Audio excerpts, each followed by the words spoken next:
Hey everybody, this week's Torah portion is Parshas Korach, and in this week's Torah portion we found a very important lesson of how to deal with mistakes and realizing when you're wrong, what to do. The Torah tells us that Korach decided to start a rebellion against Moshe.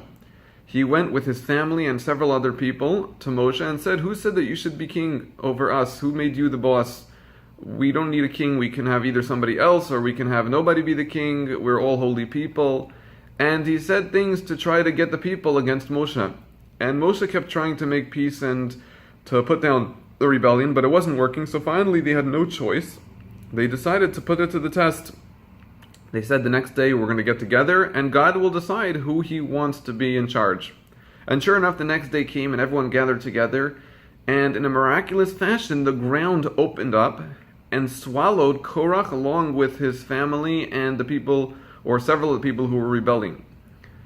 Now, if you stopped reading there, you would assume that that was the last we're ever going to hear of these people ever again. Except that later on in the Torah, we find that Korach's sons are mentioned later on as having survived. Now, that's a little difficult because we know they were swallowed by the ground, so how'd they get out of that mess? So the Medrash tells us that what happened was, right as the ground was opening, they started to realize that they were wrong. These two sons realized, you know what, we're wrong. We made a mistake. And at that moment, as they started to fall and realized they were wrong, a little piece of rock was jutting out from the wall of the pit that they were falling into, and they fell exactly on that little piece, and they were able to climb out and rejoin the rest of the Jewish people, and that's really how they spent the rest of their lives sort of in shame over what they had done, but they were able to live through it, and their descendants, followed by their descendants, continued to live on until, as far as we know this day, there are probably people on the planet who are descended from these two sons of Korach. Now, what's interesting is, if you think about it, what made two people different than everybody else was what happened when they realized they were wrong.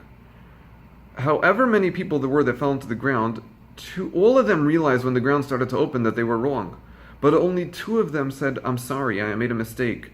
And that was the difference between life and death, because it's okay to make mistakes.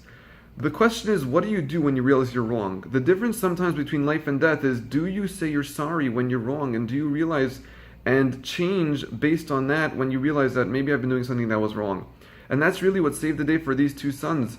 The reason that they were able to survive was because when the moment came, when that little moment of clarity came, what did they choose to do? They decided to seize the moment, say they were sorry, and that really changed the fate of their lives and the fate of the history of their descendants forever. And to this day, every Monday we read a song that they wrote, saying, which is really a little bit of a sorry from them for what they did and realizing what they did. And every Monday we read that at the end of our prayer service. The Yom Yom was a song written by their sons, and that has continued to pass down throughout the generations. On behalf of Mikara, Shabbat Shalom.